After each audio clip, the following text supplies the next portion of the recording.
और देखिए इस वक्त एक बड़ी खबर आ रही है जिस पर हर किसी की निगाहें टिकी हुई हैं। रोल सरकार और किसान संगठनों के नेताओं के बीच आज 11वें दौर की बातचीत होनी है। सरकार ने पिछली बातचीत में तीनों कृषि कानूनों को निलंबित करने का प्रस्ताव दिया था, लेकिन किसान संगठनों के नेताओं के साथ मीटिंग से पहले साफ कर दिया कि वो अपना आंदोलन तब तक नहीं करेंगे जब तक सरकार तीनों कानून वापस नहीं ले लेती।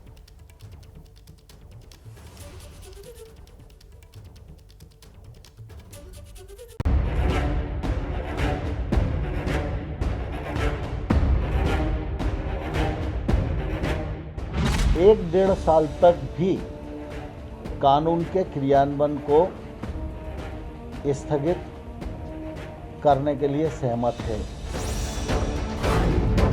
आज 11वें दौर की बात मिलेंगे हाथ।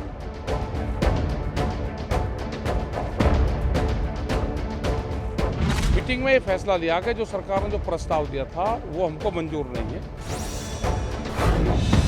सरकार तैयार, फिर किसानों का क्यों इनकार?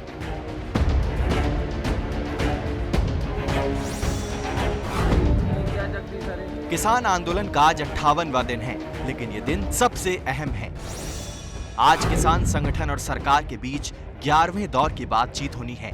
दोपहर 12 बजे दिल्ली के विज्ञान भवन में मीटिंग शुरू होगी।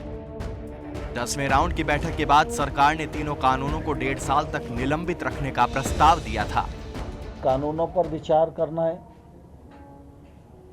और आंदोलन से जुड़े विभिन्न पहलुओं पर विचार करना है, तो निश्चित रूप से समय तो चाहिए, और समय चाहिए तो वो समय 6 महीने का भी हो सकता है, 1 साल का भी हो सकता है, 1.5 साल का भी हो सकता है। और सरकार 1-1.5 साल तक भी कानून के क्रियान्वयन को स्थगित करने के लिए सहमत है। नरेंद्र तोमर के इस बयान से उम्मीद जगी थी कि अब गतिरोध खत्म होगा। दिल्ली के सील बॉर्डर फिर खुल जाएंगे। फिर से यूपी, हरियाणा से लोग देश की राजधानी दिल्ली में बेरोक टोक आ सकेंगे। लेकिन किसान संगठनों की कल की मीटिंग के बाद इस उम्मीद पर संशय के बादल मंडराने लग गए हैं। किसान संगठनों ने साफ कर दिया है कि उन्हें सरकार का प्रस्ताव नामंजूर है और तीनों कृषि कानून रद्द करने और एमएसपी पर कानून बनाने की मांग पर कायम है। मीटिंग में ये फैसला लिया कि जो सरकार ने जो प्रस्ताव दिया था वो हमको मंजूर नहीं है। हमको है कि 3 बिल वापसी हो, एमएसपी पे कानून बने। अड़िग नहीं, ये हमारा हक है। अड़िग नहीं, अड़िग तो ये है कि अटक गया, हम हट नहीं रहे। ये नुकसान हमको हो रहा है। जिसको नुकसान होगा तो वो तो अपनी बात रखने का सबको राइट है ना। हमको 60 दिन हो गए, तो अपनी बात कहने का अधिकार है हमको। कोई भी प्रपोजल प्रमाण नहीं की जाए। कोई एक मकसद है, एक कानूਨਾਂ ਨੂੰ ਰੱਦ ਕਰਾਉਣਾ, एमएसपी ਦਾ ਲੀਗਲੀ अथॉरिटी लेनी, एमएसपी सरकारी खरीद ਤੇ पीडीएस जारी कराਉਣੀ। अब आज की मीटिंग पर सबकी निगाहें टिकी है कि इस मीटिंग में क्या होगा। आखिर कैसी 58 दिन लंबा आंदोलन खत्म होगा, क्योंकि किसानों ने 2 टूक शब्दों में ऐलान कर दिया है कि वो इस मीटिंग में भी अपनी पुरानी मांग पर कायम है और उस पर कोई बदलाव नहीं करने वाले। ना कमेटी मंजूर है, ना होल्ड मंजूर है। तीनों कानून रापील और उसके साथ अपने एमएसपी के खरीद का गारंटी कानून और खरीद की गारंटी सुनिश्चित की जावे। तीनों कानून रिपील हो भी गए, उसके बावजूद भी जब तक एमएसपी की हमें गारंटी नहीं मिलती हम नहीं जाएंगे। हम एमएसपी मांग रहे हैं, न्यूनतम समर्थन मूल्य, एमआरपी नहीं। सरकार की कोशिशों पर ये एक बड़ा झटका है, जो कि इस उम्मीद में थी कि इस बार हाथ मिलेंगे और दिल भी, और विज्ञान भवन से किसान आंदोलन खत्म होने का ऐलान होगा। खैर अब ये मुश्किल नजर आ रहा है और इसीलिए मीटिंग से एक दिन पहले कल रात कृषि मंत्री नरेंद्र सिंह तोमर ने गृह मंत्री से मुलाकात की और आज होने वाली मीटिंग की रणनीति पर चर्चा की। 10 दौर आते आते सरकार 1.5 साल तक कृषि कानून निलंबित रखने के प्रस्ताव रख चुकी है। अब देखना यह है कि सरकार और किसान आज बातचीत की टेबल पर किसी प्रस्ताव पर सहमत होते हैं या फिर यूं ही आंदोलन बदस्तूर जारी रहता है।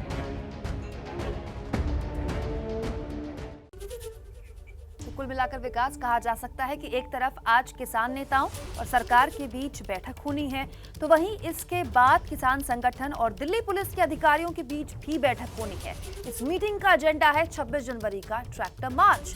दिल्ली पुलिस ने किसानों को दिल्ली के बाहरी इलाकों में ट्रैक्टर मार्च निकालने का प्रस्ताव दिया, लेकिन किसान नेता दिल्ली में ही आउटर रिंग रोड में ट्रैक्टर परेड निकालने पर उतारू हैं।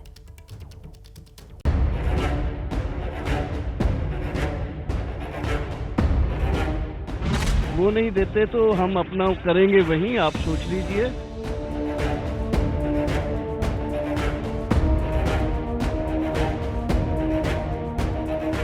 हम ट्रैक्टर परेड करेंगे, दिल्ली के अंदर करेंगे।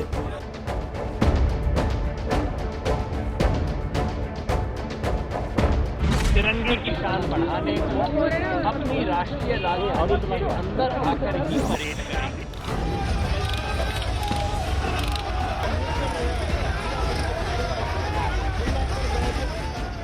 ट्रैक्टर मार्च पर संग्राम जारी है। एक तरफ राजपथ पर जवान तैयारी कर रहे हैं, दूसरी तरफ दिल्ली की सड़कों पर किसान ट्रैक्टर मार्च निकालने का ऐलान कर रहे हैं। टैंक के साथ 26 जनवरी को ट्रैक्टर निकालने की घोषणा की जा रही है। वो नहीं देते तो हम अपना करेंगे वहीं, आप सोच लीजिए। उनका यह है कि हम देखते हैं कोई दिल्ली के अंदर कुछ रूट बनता है तो बना के हमको परेड होगा, दिल्ली के अंदर ही होगा। 26 जनवरी को कुछ भी करेंगे, दिल्ली के अंदर आके आप परेड नहीं कर सकते। और हमने स्पष्ट कर दिया है कि देश भर से जो किसान आ रहे हैं वो 26 जनवरी को गणतंत्र की इज्जत बनाने को, तिरंगे की शान बढ़ाने को अपनी राष्ट्रीय राजधानी के अंदर आकर ही परेड करेंगे। ये हमने स्पष्ट कर दिया है। ट्रैक्टर परेड को लेकर दिल्ली पुलिस और किसान संगठन के नेताओं की आज चौथे राउंड की बातचीत होनी है। सरकार और किसान नेताओं की बैठक के बाद विज्ञान भवन में दिल्ली पुलिस के अधिकारी किसान नेताओं से मिलेंगे। ट्रैक्टर मार्च पर किसानों और दिल्ली पुलिस के बीच अब तक हुई 3 राउंड की बातचीत फेल हो चुकी है। पुलिस ने किसानों को प्रस्ताव दिया कि वो ट्रैक्टर रैली दिल्ली में बाहरी रिंग रोड की बजाय केएमपी यानी कुंडली मानेसर पलवल एक्सप्रेसवे पर निकालें, लेकिन किसान संगठनों ने उसे नामंजूर कर दिया। किसान संगठन इसी बात पर अड़े हैं कि वो दिल्ली के भीतर ट्रैक्टर रैली निकालेंगे। हमने तय किया कि रिंग रोड पे ही होगा प्रोग्राम, इसमें गतिरोध बना रहा, कल दोबारा बैठक होगी। हम ट्रैक्टर परेड करेंगे, दिल्ली के अंदर करेंगे। और जो रिंग रोड है रिंग रोड पे हम अपना ट्रैक्टर परेड करेंगे। उसके लिए लाखों ट्रैक्टर पूरे देश से या जो दिल्ली के नज़दीक का 200-300 किलोमीटर का एरिया है वहाँ से आ रहे हैं। और उसके लिए हमने सरकार से जो प्रशासन से बात हुई है, प्रशासन से ये कहा है कि उसके लिए आप हमें इजाज़त भी दें, आप उसका प्रबंध भी करें। इस बीच पंजाब के तमाम शहरों से किसानों का दिल्ली की तरफ कूच करना जारी है। लुधियाना की तस्वीरें देखिए, जहां ये तमाम किसान अपने ट्रैक्टर ट्रॉली लेकर 26 जनवरी के दिन दिल्ली में शक्ति प्रदर्शन की तैयारी में निकले हैं। किसानों का ट्रैक्टर मार्च निकलेगा या नहीं, इस पर आज कोई फैसला हो जाए तो बेहतर होगा, क्योंकि 4 दिन बाद गणतंत्र दिवस है और इस ऐतिहासिक दिन से पहले इस टकराव का खत्म होना बेहद जरूरी है। कल शाम 6 बजे के करीब देश ने लगभग 10 लाख टीकाकरण का आंकड़ा छू लिया। ये खुद अपने आप में एक रिकॉर्ड है और इसके अलावा भारत एक इतिहास रचने जा रहा है। चंद मिनटों पर ये खबर आई है और ये बड़ी खबर ये है कि देश के 3 पड़ोसियों को कोरोना वैक्सीन की पहली खेप मुंबई एयरपोर्ट से रवाना हो चुकी है। म्यांमार, सेशेल्स और मॉरिशस के लिए सीरम इंस्टीट्यूट की कोविशील्ड एयरपोर्ट पहुंच गई है। नेबर फर्स्ट पॉलिसी के तहत भारत सरकार ने अपने मित्र राष्ट्रों को कोरोना वैक्सीन देने का ऐलान किया था। उसी ऐलान के तहत ये वैक्सीन म्यांमार, सेशेल्स और मॉरिशस भेजी जा रही है। इससे पहले बांग्लादेश को वैक्सीन की 20 लाख और नेपाल को 10 लाख डोजेस भी भारत मुहैया करा चुका है। कुल जमा बात ये कि एक तरफ पूरी दुनिया भारत की वैक्सीन पर भरोसा कर रही है, लेकिन देश के कुछ स्वास्थ्य कर्मियों को मेक इन इंडिया वैक्सीन पर भरोसा नहीं। भरोसे के इसी संकट को दूर करने के लिए प्रधानमंत्री मोदी अब खुद टीका लगवाएंगे। वैक्सीनेशन पर भ्रम दूर करेंगे पीएम मोदी। दूसरे चरण में खुद पीएम मोदी लगवाएंगे टीका। सांसदों को भी लगाया जा सकता है टीका। देश में कोरोना टीकाकरण अभियान की सुस्त रफ्तार को गति देने के लिए पीएम मोदी अब बहुत जल्द खुद मोर्चा संभाल सकते हैं। वैक्सीन को लेकर स्वास्थ्य कर्मियों के बीच फैला भ्रम आम लोगों में भी ना फैले, इसलिए पीएम मोदी टीका लगवा सकते हैं। वैक्सीनेशन के दूसरे चरण में 50 वर्ष से ऊपर के सभी लोगों को और 50 वर्ष से नीचे के उन बीमार लोगों को जिनको संक्रमण का सबसे ज्यादा खतरा है, उनको टीका लगाया जाएगा। पीएम मोदी की उम्र अभी 70 साल के करीब है और अपने ही ऐलान के मुताबिक वो दूसरे चरण में शामिल हो सकते हैं। अलग अलग राज्यों के मुख्यमंत्रियों को भी दूसरे चरण में शामिल किया जाएगा। ये दूसरा चरण अप्रैल के आसपास शुरू होने की संभावना है। सूत्रों के मुताबिक संसद के लोकसभा सचिवालय ने तमाम सांसदों और उनके सहयोगियों का विवरण तैयार किया है। माना जा रहा है कि देश की तमाम राजनीतिक हस्तियों, राज्यपालों और मंत्रिमंडल के दूसरे सहयोगियों को भी टीका लगाया जाएगा। इसमें ऐसे सांसदों और विधायकों को प्राथमिकता दी जाएगी जो 50 साल की उम्र से ज़्यादा है। हालांकि अभी ये साफ नहीं है कि पहले चरण का टीका, जो कि तकरीबन 3 करोड़ फ्रंटलाइन वर्कर्स को लगना है, वो अभियान कब पूरा होगा। लेकिन ये माना जा रहा है कि इस रफ्तार धीमी होने से अप्रैल के अंत तक जो लक्ष्य सरकार ने निर्धारित किया था, उससे आगे समय सीमा टल सकती है। भारत जैसे 135 करोड़ से ज्यादा आबादी वाले देश में लोगों को जागरूक बनाना बेहद जरूरी है, क्योंकि यहाँ वैक्सीन को लेकर भ्रम कोरोना संक्रमण से भी ज्यादा तेजी से फैलने का खतरा है। लोगों में भरोसा जगाने के लिए पीएम मोदी आज दोपहर 1:15 बजे के करीब वाराणसी में उन लाभार्थियों से संवाद करेंगे जिन्होंने टीका लगवा लिया है। इस दौरान लोग अपने अनुभव साझा करेंगे ताकि रोहतक जैसी तस्वीरें देश में सामने न आए, जहां पीजीआई में 9000 से ज्यादा कर्मचारी होने के बावजूद सिर्फ 85 लोगों ने ही 3 दिनों में टीका लगवाया है। कुल मिलाकर सरकार के लिए संक्रमण के प्रति लोगों को जागरूक बनाने की चुनौती थी और अब वैक्सीनेशन लेने के लिए। इस वक्त एक बड़ी खबर आ रही है कर्नाटक के शिवमोगा से। शिवमोगा में विस्फोटक ले जा रहे ट्रक में बड़ा धमाका हुआ है। 8 लोगों की मौके पर मौत हो गई। धमाका इतना जोरदार था कि ट्रक के परखच्चे उड़ गए, सड़क में दरारें पड़ गई। आसपास के इलाकों में भूकंप जैसे झटके महसूस किए गए। आसपास के घरों के शीशे भी टूट गए। भूकंप समझकर लोग घरों से बाहर निकल आए। खनन के काम में इस्तेमाल करने के लिए जिलेटिन नाम का एक विस्फोटक ट्रक में लदा हुआ था। रात 10:30 बजे पत्थर तोड़ने वाली जगह पर ट्रक में अचानक धमाका हो गया। शिवमोगा जिले में ही नहीं बल्कि आसपास के चिकमंगलूर, दावनखेड़े जिले में भी धमाके के बाद झटके महसूस किए गए। ये देखिए तस्वीरें आपके सामने हैं। धमाके के बाद, विस्फोट के बाद लोग अपने घरों से बाहर आ गए। लोगों को लगा कि भूकंप आ गया है, क्योंकि धमाका इतना जोरदार था कि आसपास के इलाकों में बड़ी न केवल आवाज़ सुनी गई बल्कि भूकंप जैसे झटके महसूस किए गए। पिंकी राजपुरोहित हमारे साथ बेंगलुरु से सीधे जुड़ गई हैं। पिंकी, अभी का क्या अपडेट है? विकास, आपको बता दें कि पूरा मामला जो है वो करीब 10:30 बजे का है रात का, जब लोगों को ये लगा था कि पहले भूकंप आ चुके हैं और यही कारण है कि लोग अपने घरों से बाहर निकल आए थे। और इतना ज्यादा पैनिक जो है वो देखा गया था शिवमोगा, और शिवमोगा ही नहीं बल्कि जो नेबरिंग डिस्ट्रिक्ट है चिकमंगलूर और दावनखेड़े में, जिसके बाद इस पर जो इन्वेस्टिगेशन बैठी गई कि आखिर हुआ क्या है। और इन्वेस्टिगेशन के बाद ये पता चला कि जो ट्रक एक्सप्लोसिव लेके जा रहा था माइनिंग के काम के लिए, उसका ब्लास्ट इतना बड़ा था कि अब तक जो है 8 लोगों की मौत हो चुकी है। और इतना ही नहीं, इन तीनों डिस्ट्रिक्ट में कई ऐसे घर थे जहां पर डैमेज जो है वो देखा गया। कई घरों के शीशे टूट गए हैं, तो जो रेलिंग्स है वो भी पूरी तरह से टूट चुकी है। तो इस तरह का ये इतना बड़ा धमाका था जिसके कारण जो है लोगों के बीच काफी पैनिक देखा गया। जी, बहुत शुक्रिया आपका पिंकी। लगातार आपसे अपडेट इस पूरे मामले में हम लेते रहेंगे। 8 लोगों की मौत की अब तक खबर है, कुछ लोग घायल भी हो सकते हैं। और इस बीच एक राजनीतिक हलचल आपके सामने रख देते हैं। बात कांग्रेस की। कांग्रेस को जल्द मिल सकता है नया अध्यक्ष। राहुल गांधी का नाम रेस में सबसे आगे है। क्या राहुल को मिलने वाली है बड़ी जिम्मेदारी? क्या राहुल गांधी फिर बनेंगे कांग्रेस के अध्यक्ष? कांग्रेस वर्किंग कमेटी की बैठक से पहले ये सवाल सुर्खियों में है। सुबह 10:30 बजे वीडियो कॉन्फ्रेंसिंग के जरिए CWC की बैठक होने वाली है। माना जा रहा है कि बैठक में कांग्रेस अध्यक्ष के चुनाव को हरी झंडी दी जा सकती है। चुनाव की इजाजत मिली तो एक बार फिर कांग्रेस अध्यक्ष पद पर राहुल गांधी की वापसी हो सकती है। विदेश यात्रा से लौटने के बाद राहुल गांधी काफी एक्टिव दिख रहे हैं। खासकर किसानों के मुद्दे पर वो लगातार बोल रहे हैं। हाल ही में राहुल ने किसान आंदोलन पर खेती का खून नाम से बुकलेट भी जारी की थी। इसके अलावा सोशल मीडिया पर भी किसानों को लेकर वो काफी सक्रिय हैं। अब जान लीजिए कि आखिर क्यों कांग्रेस के अध्यक्ष का चुनाव होने वाला है। दरअसल पिछले लोकसभा चुनाव में कांग्रेस की हार के बाद राहुल गांधी ने अध्यक्ष पद से इस्तीफा दे दिया था। इसके बाद सोनिया गांधी को अंतरिम अध्यक्ष की जिम्मेदारी सौंपी गई थी, लेकिन अगस्त के महीने में कांग्रेस के बड़े नेताओं ने सोनिया गांधी को चिट्ठी लिखकर ब्लॉक से लेकर पार्टी के अध्यक्ष पद तक चुनाव कराने की मांग की थी। इस चिट्ठी से काफी बवाल भी हुआ था। आनंद फानन में CWC की बैठक बुलाई गई, जिसमें सोनिया गांधी ने अध्यक्ष पद से इस्तीफे की पेशकश की थी। बाद में तय हुआ कि 6 महीने में अध्यक्ष पद का चुनाव होगा। CWC की आज की बैठक में नए अध्यक्ष के चुनाव के साथ साथ किसान आंदोलन और दूसरे मुद्दों पर भी चर्चा होने वाली है।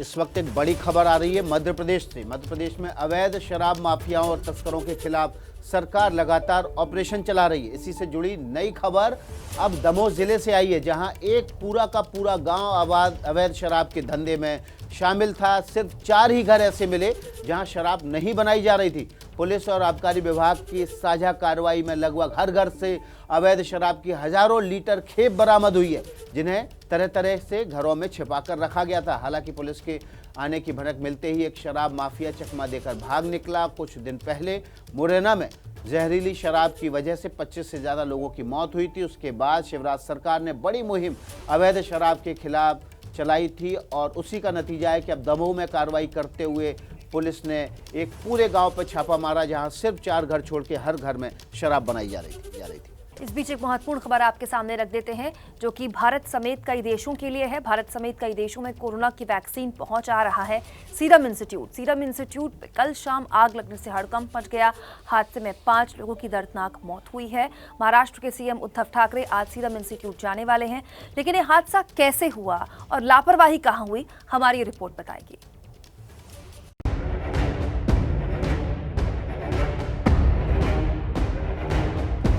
समय दोपहर करीब 2:45 से 3 बजे के बीच। तारीख 21 जनवरी 2020। जगह serum institute Pune.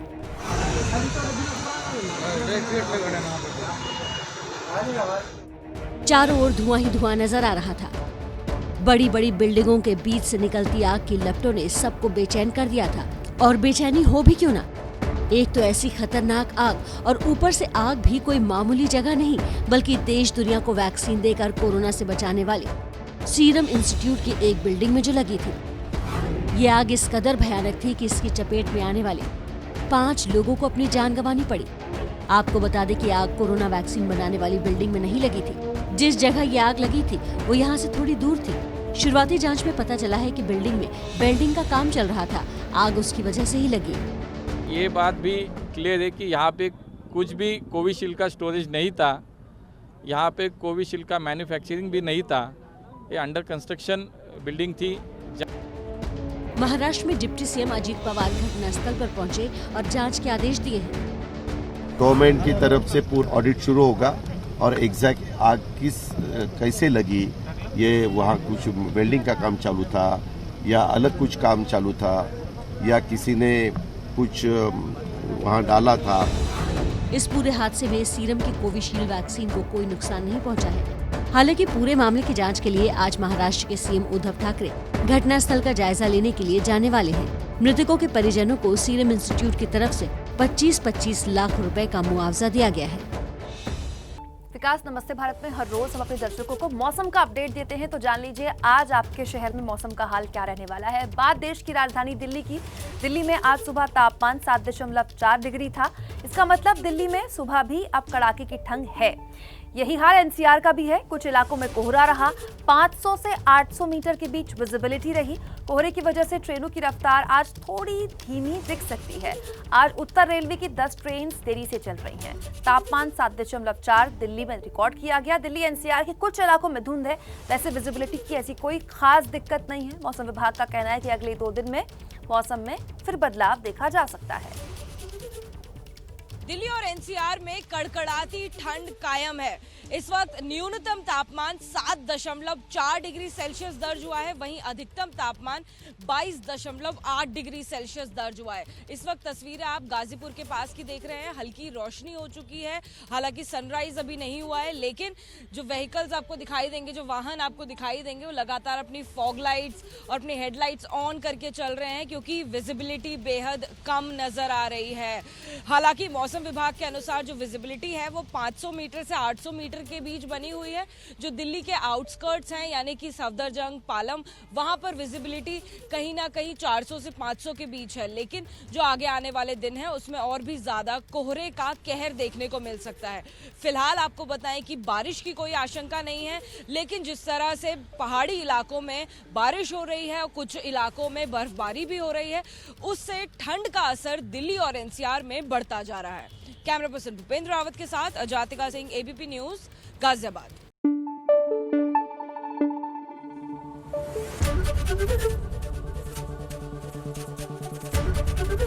ABP news आपको रखे आगे।